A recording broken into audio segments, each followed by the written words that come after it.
How will Pakistan deal with its worst floods on record? Hundreds of people are dead and millions affected. Now the country is facing outbreaks of disease and severe food shortages. But what's caused this disaster? Is climate change to blame? This is Inside Story.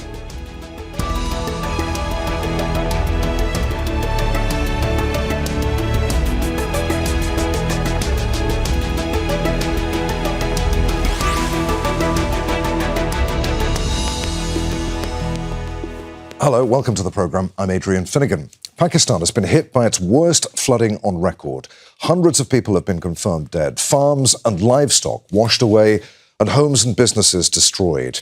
Just 3 years ago, a third of the country was submerged in similar catastrophic floods. These disasters are becoming more common, and scientists blame climate change.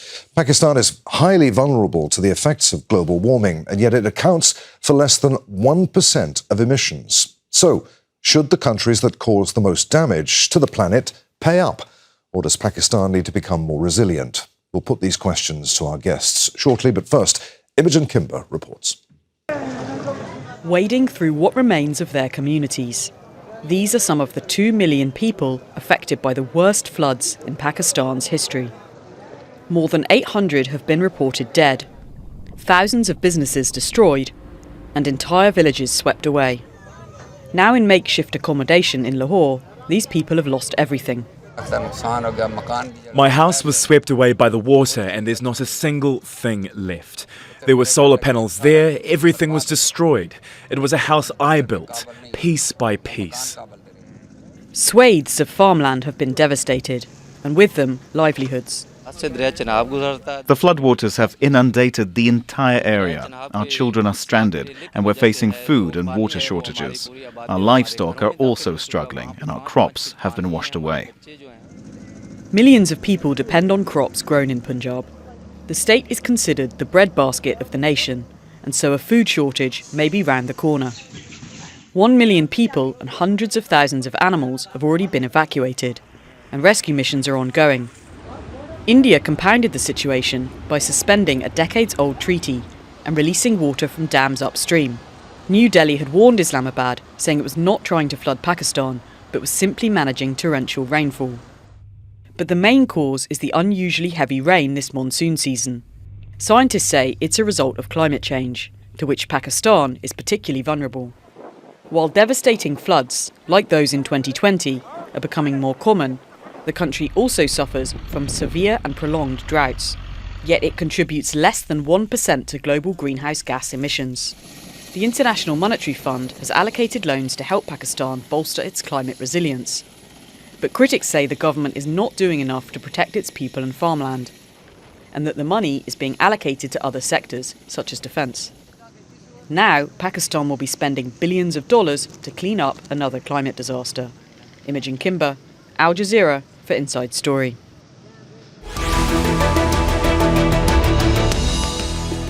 Let's bring in our guests. Joining us from Lahore in Punjab is Ali Hasanain, an Associate Professor of Economics at Lahore University of Management Sciences. From Perth, we're joined by Peter Newman, a Professor of Sustainability at Curtin University. And in Islamabad is Javaid Ur-Rahman, an investigative journalist and climate change correspondent with The Nation, a Pakistani daily newspaper. Gentlemen, welcome to you all.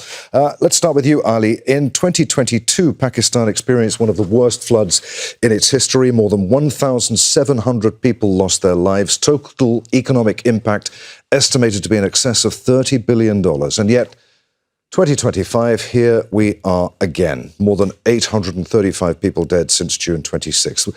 Why have monsoon floods become a recurring disaster in Pakistan? Thank you for having me. I think one of the issues is that we are facing global warming, right? So this is a global phenomena that's impacting nearly every country in the world. Pakistan has been identified as one of the 5 most sort of climate vulnerable countries. A part of that is because we have the most glaciers outside the poles, but the current flood is not because of that, and the melt that we're seeing in the glaciers, but instead because there's been just much more monsoon rainfall than the entire region is designed to absorb in terms of the dams that are available. For Pakistan also, much of the floods that are happening right now are coming in from the rain is happening in catchment areas on our eastern border in India, and water is flowing over in rivers that have historically laid dormant for nearly 50 years.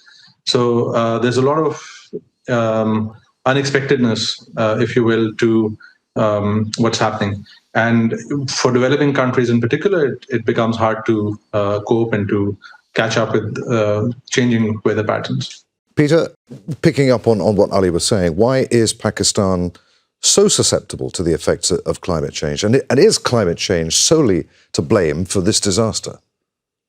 Well, I think you can say that nearly everywhere on the globe is going to have unexpected events like this. The reality is that we have passed out of the safe operating space below 1.5 degrees global warming that the scientists from IPCC warned the world about. We passed that in January this year. The reality is there is a lot more energy going into the atmosphere. It is going to affect climate everywhere. And some places will be the first to see it. As Ali explained, they've got certain situations in their country that mean it is very likely to occur there first.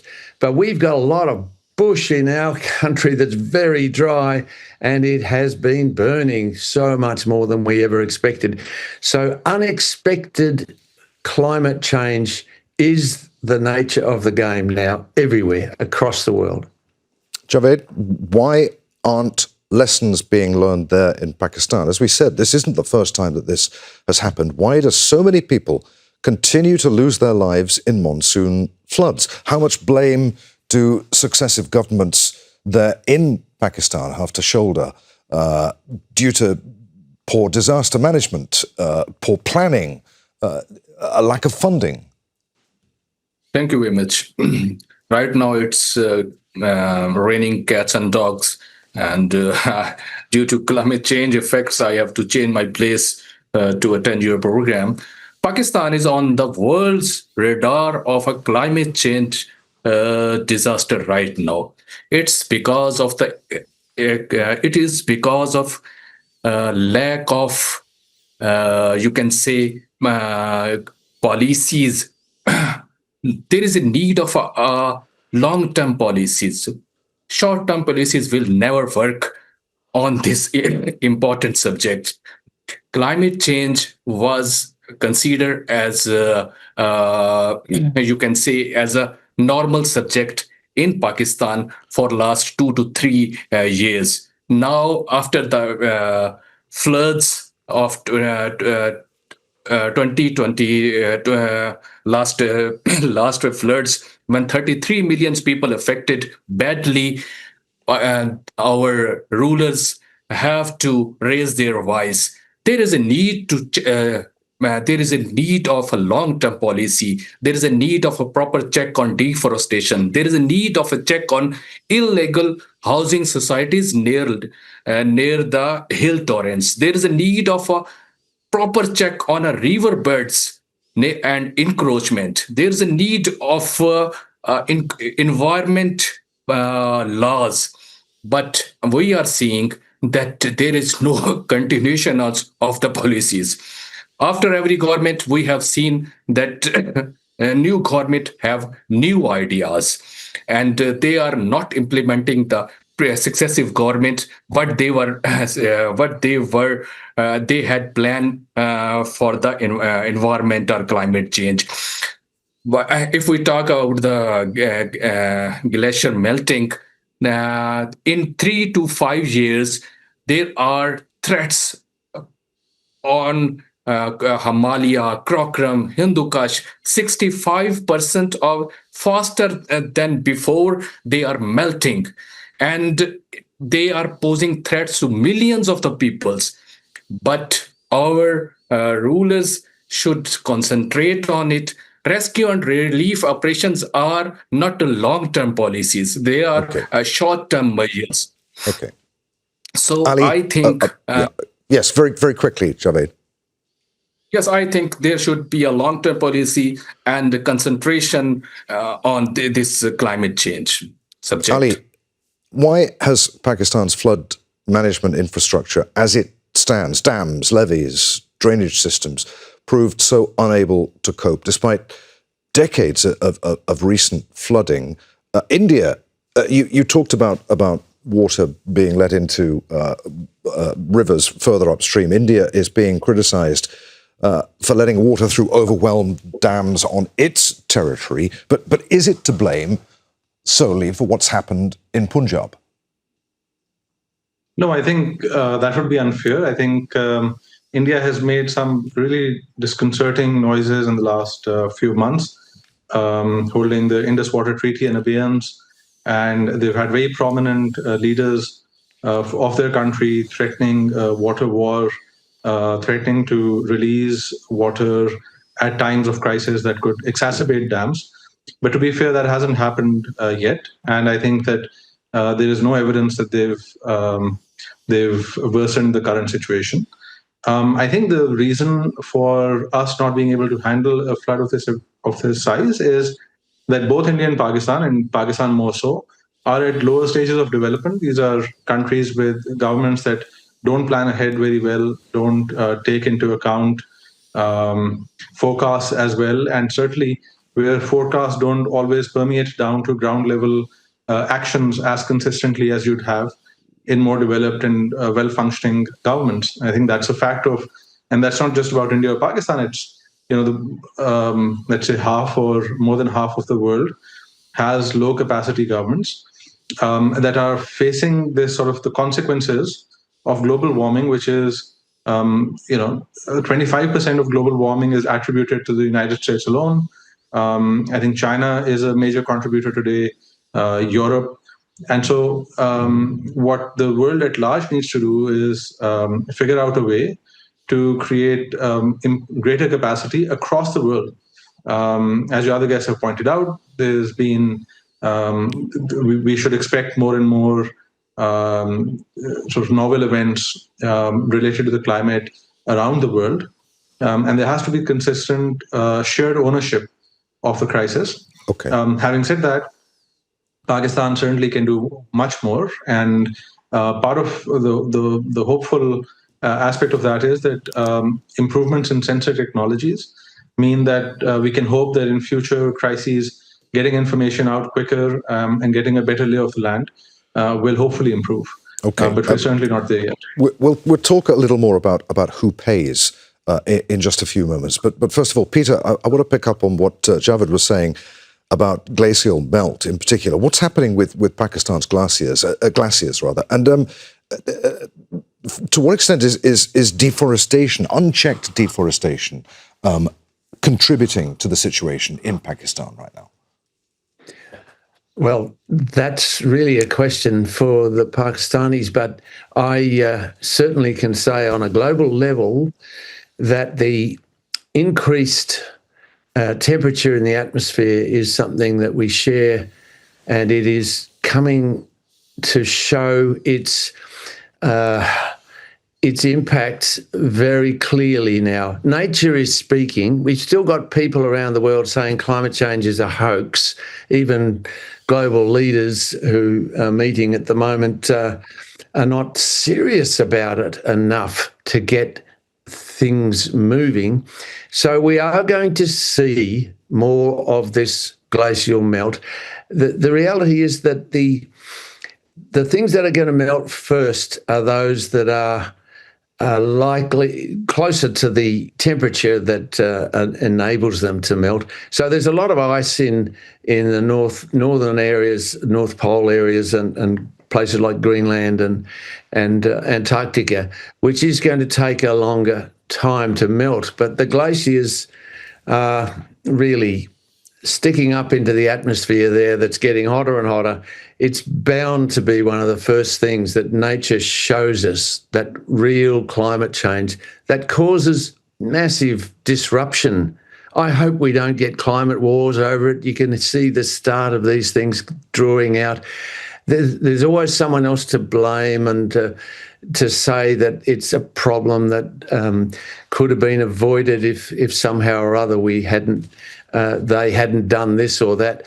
We're in this together, and it is a massive exercise to prepare ourselves for the changes in terms of the infrastructure and resilience, but it's also a massive job to get rid of the burning of fossil fuels as quickly as possible. And there are signs that this is now well underway. Javaid, I think we're all agreed that natural disasters like heavy rain and storms can't be prevented, but that their consequences can be managed. Why have recommendations from previous flood commissions and inquiry reports not been implemented effectively there in Pakistan? Why, for instance, do so many homes continue to be built on the banks of flood-prone rivers and on flood plains in Pakistan? It's a very pertinent question. Actually, this is the main reason that houses were submerged in many of the areas, right from the Bajwar. Last day, I was my story published in the Nation, where I mentioned I was talking to a person from a Bajwar. He was saying that our house was located near the hill torrent. Hill torrents in Pakistan are covering the area of Pakistan in a 65-meter area, 65 around the country. So if there will be illegal housing and illegal housing schemes, and also illegal houses will be there, they will be submerged. And I will also mention how the climate change patterns are changing very fast, and food insecurity can be anticipated from this, you can say, this 7th spell of the monsoon proving very deadly for Pakistan. You will see that there is a food insecurity problem might be faced in coming 2 to 3 months, and prices of vegetables are price hike will be seen in the country. So these are the situation. Dislocation is not the only problem. Many other problems will emerge by the time.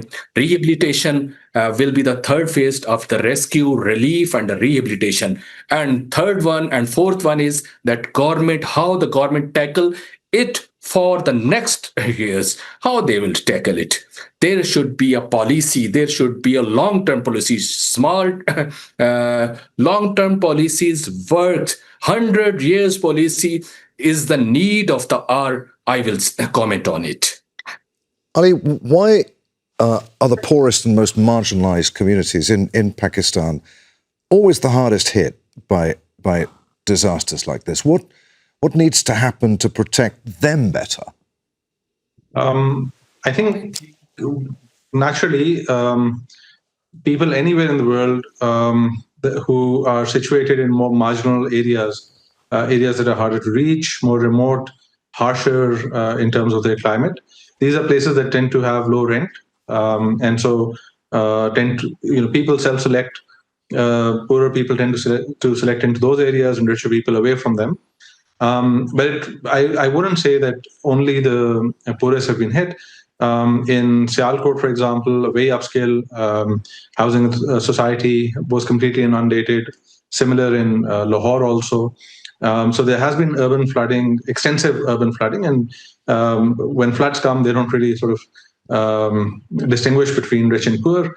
But certainly, when floods happen in upstream areas or places closer to riverbanks, these are typically lower rent areas, and therefore perhaps the more vulnerable get hit first. I would say, though, that to pick up on an earlier point, that there's clearly much more that Pakistan can do. It's a underdeveloped country with low capacity, and it's on us to improve that capacity. Having said that, the framework by which the world figures out how to get the first world to help out underdeveloped countries is particularly important to get right. I saw the ticker on this program about IMF loans. Those loans that have been provided, that have been earmarked for climate resilience for Pakistan, are between 5 and 10% of the flood damages from the last flood, depending on what estimate you believe. So there's a lot more that has to happen there, but then also there has to be a framework where Pakistan is then handed over the responsibility and takes full ownership of the stuff that only Pakistan can get right. But is that going to happen? Peter, the budget for Pakistan's Ministry of Climate Change was cut to under $10 million in total, while defence spending has risen to around $9 billion. Has the government got its priorities right, or is Pakistan merely mirroring what other governments around the world are doing and not taking climate change seriously enough? Every country in the world is spending more on military activity than it is on climate change. Climate change is rapidly becoming a more important priority because nature is speaking much louder now, and it's carrying a lot of votes with it. And this Pakistan will never be the same after this flood. It is stricken in the memory of many people. It's astonishing pictures that you're showing us now. So it will have an effect, but the politics is always hard, and there's always military people who are prepared to say that, well, climate change is happening, yeah, but it's long into the future before we really need to do much. And surely now we've got to get everything ready for the next big invasion or whatever. We have the same issues in Australia, and I don't see anyone being ready to invade us right now, but they try to make out they are.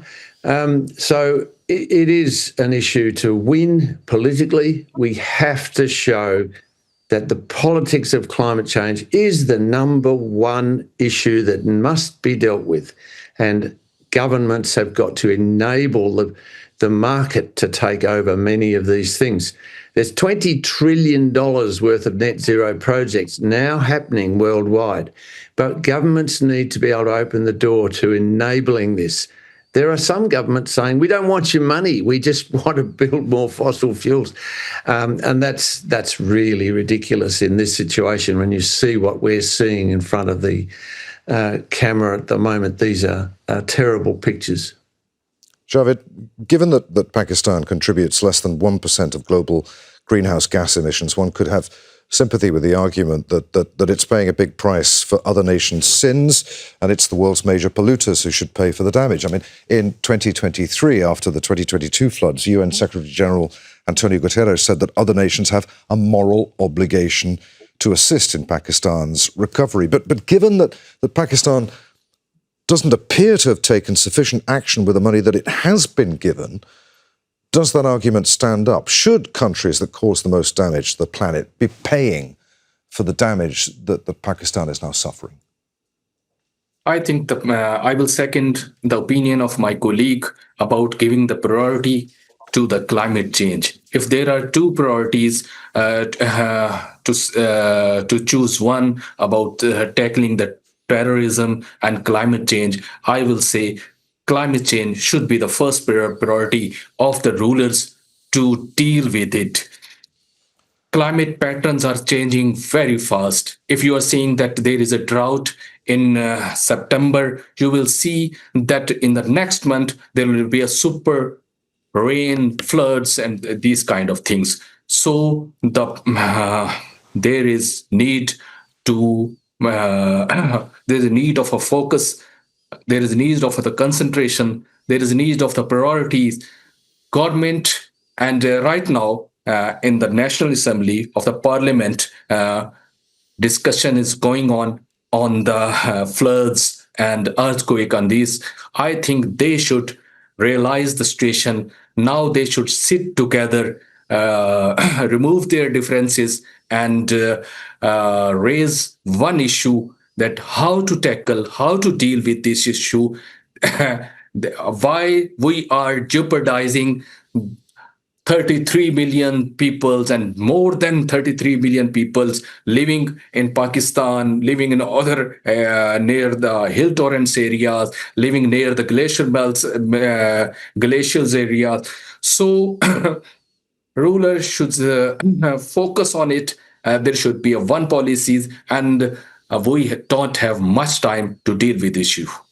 Ali, what should a comprehensive, long-term national flood resilience strategy in Pakistan look like? How can people there ensure that it's enforced so that we're not seeing the kind of pictures we're seeing coming out of Punjab now repeated again this time next year in the monsoon season? I think I have greater faith in projects that distribute the responsibility over a broader area. So think about, for example, solar energy. Pakistan has installed more clean energy capacity in the last 3 or 4 years than nearly any developing country. It hasn't happened because of great government policies, but because the prices of solar panels imported from China went down, and because facing very high power costs and reliability issues, individual consumers chose to invest in that technology.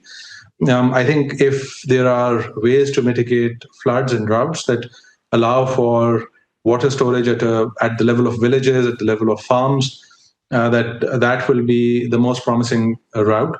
It will also mitigate the for us having to wait for the government to first build up its own public finance capacity, both in terms of controlling wasteful expenditures and in terms of raising revenues. So I think community-based projects might be the way to go, and that's something where better research globally that's targeting the type of problems that these local areas will face. Forecasting based on sort of what we know about how climate patterns might change, and then predicting what type of problems these communities around the world will face, and getting sort of better global knowledge on mitigation strategies at the grassroots level. I think that's the most promising thing for me. Right. Yeah. We're out of time. Many thanks indeed, gentlemen, for being with us. Ali Hasanain, Peter Newman, and Javaid Ur-Rahman. And thank you for watching. Don't forget, you can see the programme again at any time by going to the website. You'll find that at outerzero.com. For further discussion, join us at our Facebook page at facebook.com/AJ Inside Story. And of course, you can join the conversation on X, our handle there at AJ Inside Story. From me, Adrian Finighan, and the team here in Doha. We'll see you again. Thanks for watching. Bye for now.